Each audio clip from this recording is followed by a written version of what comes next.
Hello everyone, we are group 16 and in this presentation we are presenting a fault-tolerant distributed payment system, a prototype we designed for our distributed system module using the Raft Consensus Algorithm. Let's move on to the problem statement. Modern payment system face a major challenge, single points of failure. If a central server crashes, all payments stop. Furthermore, network delays cause clients to retry payments, which can lead to double charges if the system isn't coordinated properly. When we move on to our project goals and objectives, to solve this, we built a distributed prototype focused on 4 goals: correctness, ensuring exactly once processing, strict consistency across all nodes, fault tolerance during crashes, and observability through synchronized time logging. When we move on to our architecture, our system is a cluster of 3 independent payment nodes. Each node runs the exact same software. Clients interact with the client via REST endpoints, while the nodes communicate with each other entirely in the background using internal HTTP remote procedure calls. We built this using Java Spring Boot. We use REST controller for client traffic, asynchronous service threads for the consensus loop, and REST template with strict timeouts to instantly detect when a fellow node fails. Let's move on to peer discovery.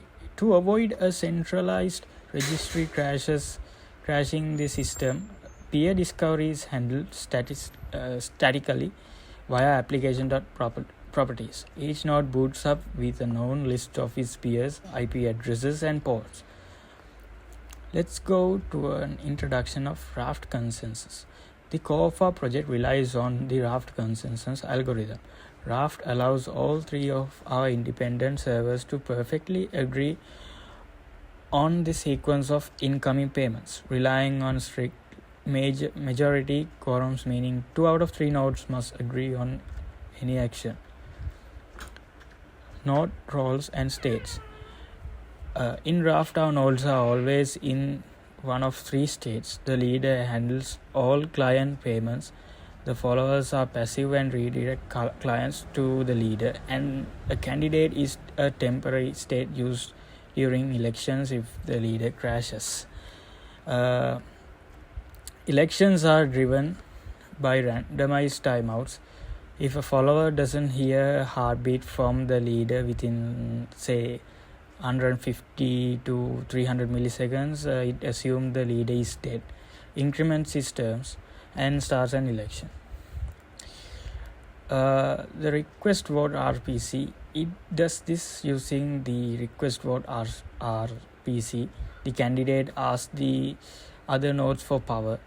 Crucially, a node will reject the vote if its own transaction log is more up to date than the candidate's.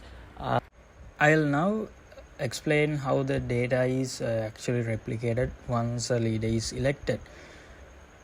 So, in the data replication flow, once we have a leader, how do we process a payment consistently? First, the client sends the payment to the leader.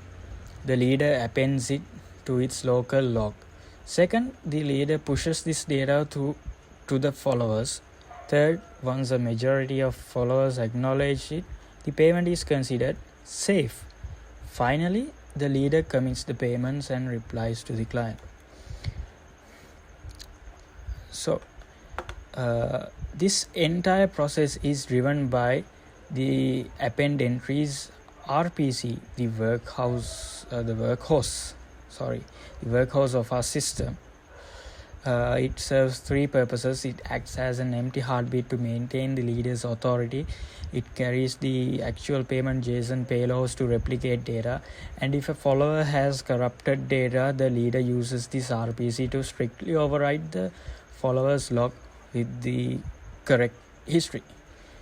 When we move on to log entry structure, if we look at the actual memory of our servers, it looks like it is table. Every node maintains an array of log entry objects. Each entry has an index, a term, and the JSON payload containing the account, the amount, like that. Raft guarantees that if node 1 and node 2 both have entry number 14 on term 4, their entire transaction history up to that point is 100% identical. I will now pass it to Bershable to discuss fault tolerance and how the system recovers from disasters. I'm the third member of this presentation, and I did the fault tolerance and failover part. In here, I would like to explain the server crashes, split brain scenarios, and the ledger state machines.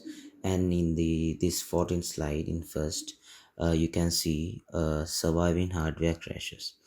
So how does this survive a hardware crash? If our leader crashes, means the stop server, the followers immediately stops receiving heartbeats within 300 milliseconds. Their time expires and a new election happens automatically when the dead node is eventually rebooted. It wakes up as the followers realize it is behind and automatically downloads the missing transactions from the new leader. And this is how the survivor hardware crash process and how it recovers. Next slide, I would like to explain is handling network partitions, means split brain problems. We also handle the split brain problems if a network router fails and cuts off the node A from node B and C. Raft's quorum rule says us.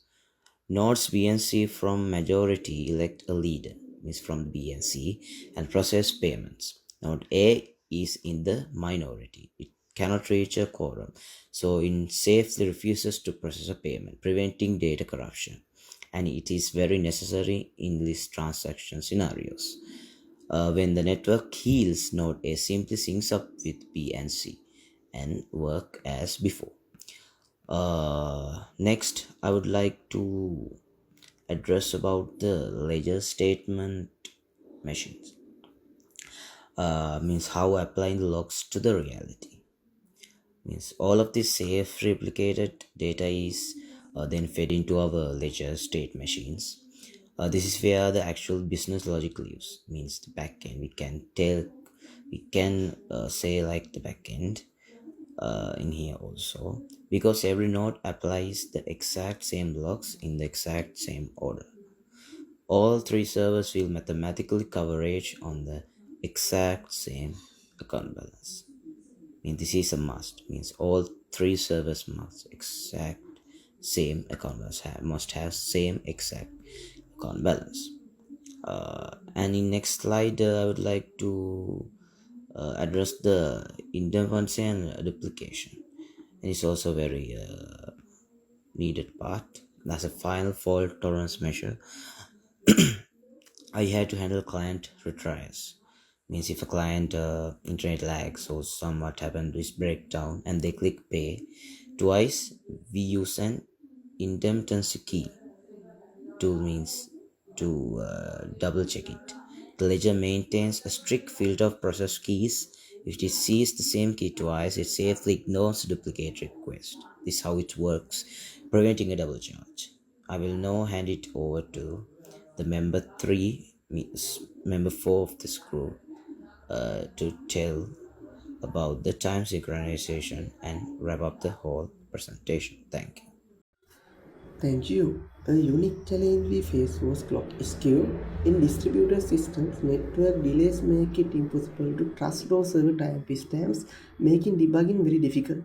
To fix this, we implemented time offset estimation protocol based on Christian's algorithm using our rough time endpoint. As you can see in the formula, nodes calculate the network round-trip time and apply a median offset. This ensures our ledger logs have accurately correlated timestamps across all physical machines. We validated our architecture against several failure scenarios. We tested functional replication, proving balances update deterministically. We tested deduplication to ensure double payments are blocked.